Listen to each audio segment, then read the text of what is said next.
Saya mau membahas mengenai seputar persiapan kedatangan Tuhan yang kedua kali. About tribulation, rapture, mengenai kitab Wahyu, nubuatan-nubuatan lainnya mengenai akhir zaman. Tentu saja ini berdasarkan apa yang tercatat di Alkitab. Selama masa pandemi atau selama masa karantina ini sangat banyak memberkati saya ya. Karena aktivitas pekerjaan berkurang, aktivitas harian berkurang, akhirnya saya lebih banyak menggali informasi, belajar mengenai Alkitab, studi mengenai hal-hal lainnya. Saya berharap saudaraku bisa menonton video saya kali ini sampai habis agar bisa memahami tujuan video ini dibuat. Ada beberapa hal yang saya mau kemukakan, mau saya bahas. Yang pertama mengenai benarkah kita ini sudah berada di akhir zaman atau di hari H atau hari kedatangan Tuhan, atau di menjelang hari kiamat. Sebelum membahas lebih jauh, kita minum dulu ya. Teman-teman juga bisa sambil minum kopi, sehingga kita tidak tegang membahas akhir zaman ya. Karena kebanyakan kan, membahas akhir zaman tuh kayaknya tegang banget gitu ya. Ada antikris, ada apa gitu. Nah sebenarnya berita mengenai kedatangan Tuhan itu adalah sebuah hal yang menggembirakan gitu, sebuah hal yang menghiburkan kita karena kita itu warga kerajaan sorga, jadi kita tuh siap-siap untuk dijemput ke sorga untuk menerima perjamuan kawin anak domba. Itu hal yang luar biasa nanti kita akan hadapi ke depan. Menurut sebuah prediksi dari hasil penelitian oleh lembaga think tank asal Australia menyebutkan bahwa peradaban manusia akan berakhir pada tahun 2050. Artinya 30 tahun ke depan ya. Penelitian tersebut menyebutkan dampak perubahan iklim menjadi penyebab terburuk dari musnahnya umat manusia. Dilansir dari Daily Mail, penelitian tersebut juga telah diterbitkan oleh Breakthrough National Center for Climate Restoration, sebuah lembaga yang berfokus pada kebijakan iklim. BMKG sendiri mencatat bakal ada 6 gerhana sepanjang tahun 2020 ini. Diawali dengan gerhana bulan penumbra pada awal Januari 2020 lalu, ditutup oleh gerhana matahari yang akan terjadi di 14 Desember 2020. Itu detailnya kalian bisa lihat di situs BMKG. BNPB sendiri mencatat ada 1.300 kasus bencana di sepanjang tahun 2020 sampai bulan Juli ini. Dan masih banyak prediksi lainnya dari mulai bakal ada tabrakan asteroid, ada gempa skala besar, es mencair akibat pemanasan global, terus ada tornado, prediksi kebakaran hutan di berbagai belahan dunia.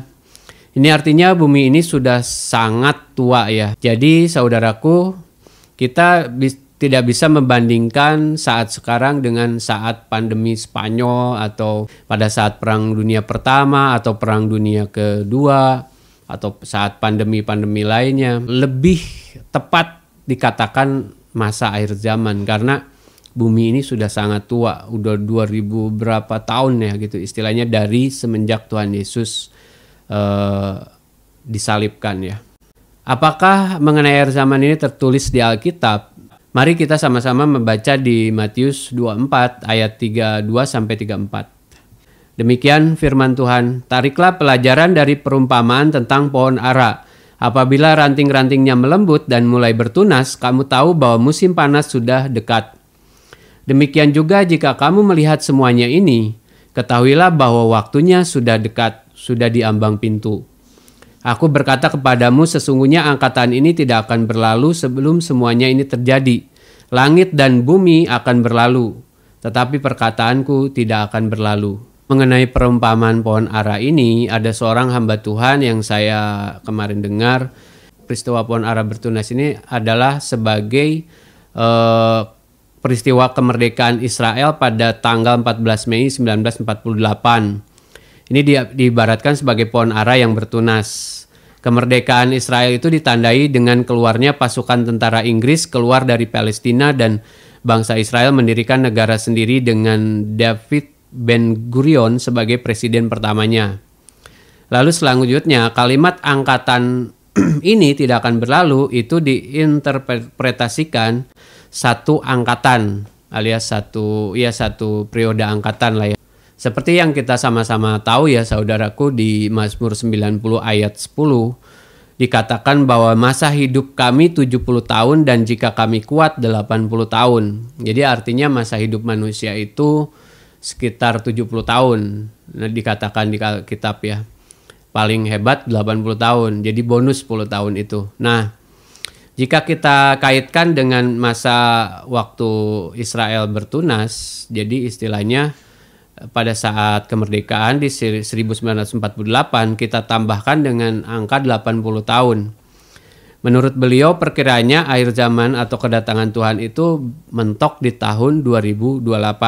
Nah, jika kita mengacu kepada ayat Alkitab di Matius tersebut, apakah menurut saudaraku masuk akal atau apakah benar prediksi ini? Ya sudah pasti prediksi ini kita harus buktikan di tahun 2028 nanti apakah Tuhan datang. Tetapi tentang hari dan saat itu tidak seorang pun yang tahu, malaikat-malaikat di sorga pun tidak, dan anak pun tidak, hanya Bapa sendiri. Mengacu ke ayat ini bahwa kita tuh bisa mempelajari mengenai nubuatan kedatangan Tuhan.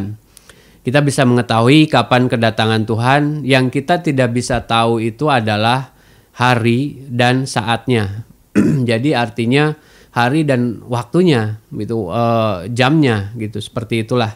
Sampai di sini mungkin bisa kita pahami bersama ya saudaraku. Ya itu sangat mungkin saja ya, dan kita ya harus persiapkan aja.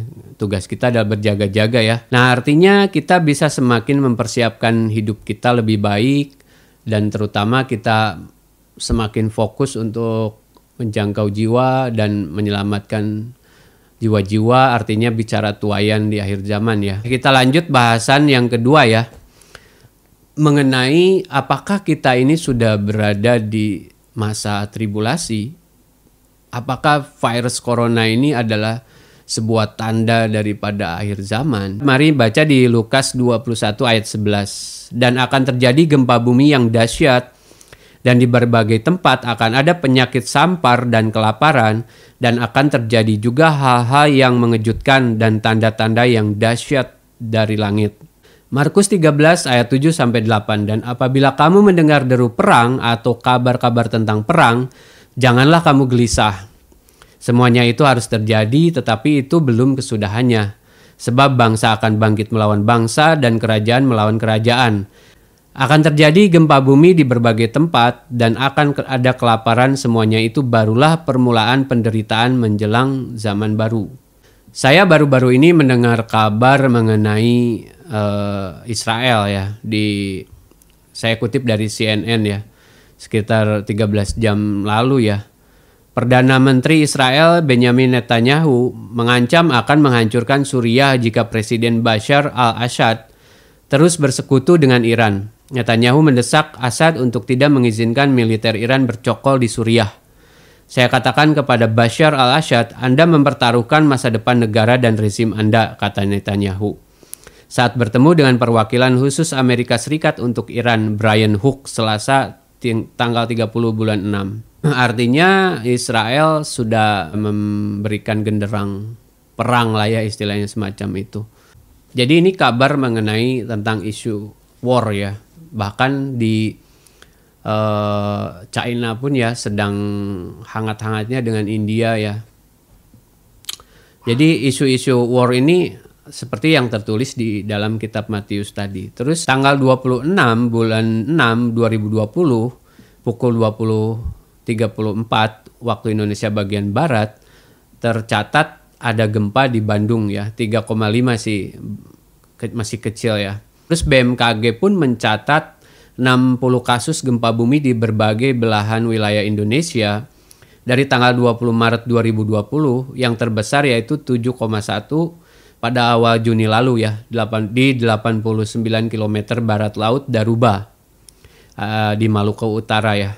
Ini baru tercatat di Indonesia ya, belum di berbagai belahan dunia. Silakan kalian bisa searching sendiri di internet ya, gempa-gempa di belahan dunia lainnya. Bencana kelaparan juga sudah mulai melanda di berbagai belahan dunia. Ancaman 130 juta jiwa akan menderita kelaparan ya.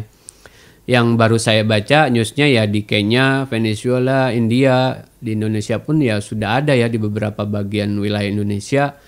Bahkan kita sudah sama-sama tahu PHK sudah mencapai 3 juta lebih ya.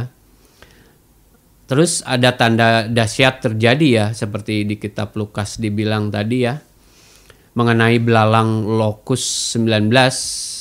Menurut keterangan, belalang agresif ini merusak tanaman di Somalia, Ethiopia, Kenya, Uganda, dan Sudan Selatan pada bulan Januari lalu.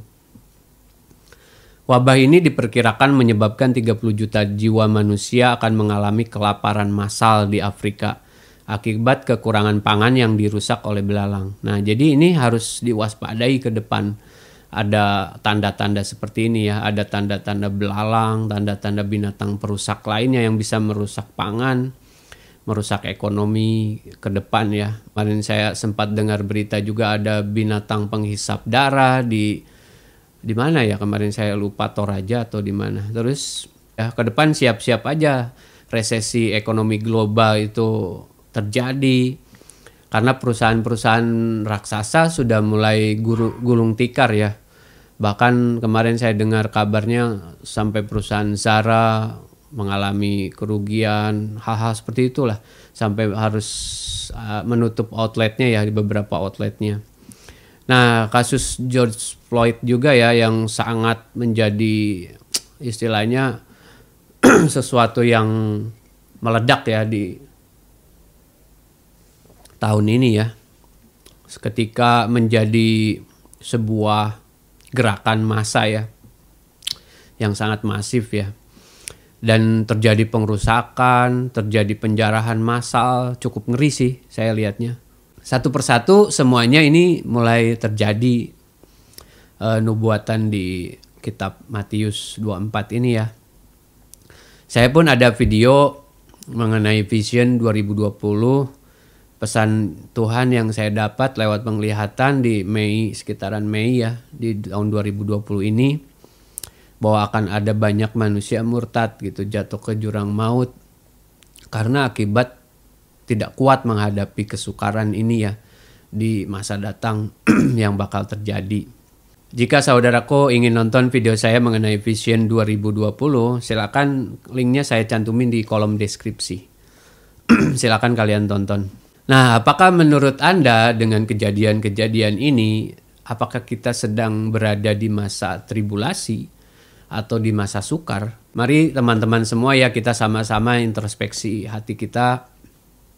Apakah kita ini sedang berada di masa tribulasi? Kalau saya melihat sih, sepertinya kita sedang berada di masa tribulasi atau masa yang sukar gitu. Karena saya perhatiin emang tidak semakin menjadi lebih baik ya. Di sini dikatakan di Lukas 21 ayat 20, apabila kamu melihat Yerusalem dikepung oleh tentara-tentara, ketahuilah bahwa keruntuhannya sudah dekat. Nah, jadi ini bicara mengenai akhir zaman juga ya. Nubuatan Lukas 21 ayat 20 ini bicara Israel sekarang kan sedang bersitegang dengan Iran. Iran itu sekutunya Rusia. Waduh, banyak itu nanti yang akan mengepung Israel. Artinya kita harus waspada akan hal ini. Berjaga-jaga itu bicara waspada ya teman-teman. Di Matius 24 ayat 8 mencatat, akan tetapi semuanya itu barulah permulaan penderitaan menjelang zaman baru. Dalam terjemahan King James Version, all these are the beginning of sorrows. Jadi tanda-tanda ini adalah tanda dimulainya kesukaran, atau sorrows itu kesedihan atau kesengsaraan lah ya, semacam itu. Awal dari tribulasi. Kalau dalam bahasa Indonesianya, permulaan penderitaan menjelang zaman baru. Zaman baru ini nggak bisa dikatakan sebagai menjelang zaman milenial 1000 tahun. Bisa, tapi itu kan masih lama. Ini permulaan zaman baru ini saya dapat pengertian bahwa dimulainya permulaan New Age. Zaman baru itu New Age atau New World. Peristiwa-peristiwa ini akan menandai akan datangnya New Age. New Age ini apa sih? New Age ini adalah sebuah kegerakan ya teman-teman semua. Jadi sebuah kegerakan spiritual. Dan ini kalau saya bisa katakan ini New Age ini adalah sebuah kegerakan daripada yang akan diusung oleh nanti antikristus. Ini harus diwaspadai. Nanti saya akan bahas mengenai New Age ini lebih dalam ya di next video.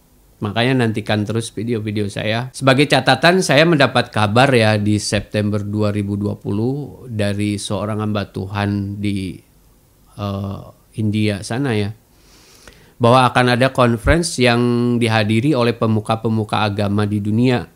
Dan conference itu agendanya adalah One World Religion. Nah, itu akan dilaksanakan di Belanda ya. Coba kalian cari sendiri deh berita akan hal itu. One World Religion ini yang diproklamirkan oleh New Age ini, gerakan New Age ini. Gerakan New Age ini memang sekarang lagi booming ya, teman-teman. So, jika ini kita di masa tribulasi, kapan rapture-nya? Itu pertanyaannya kan.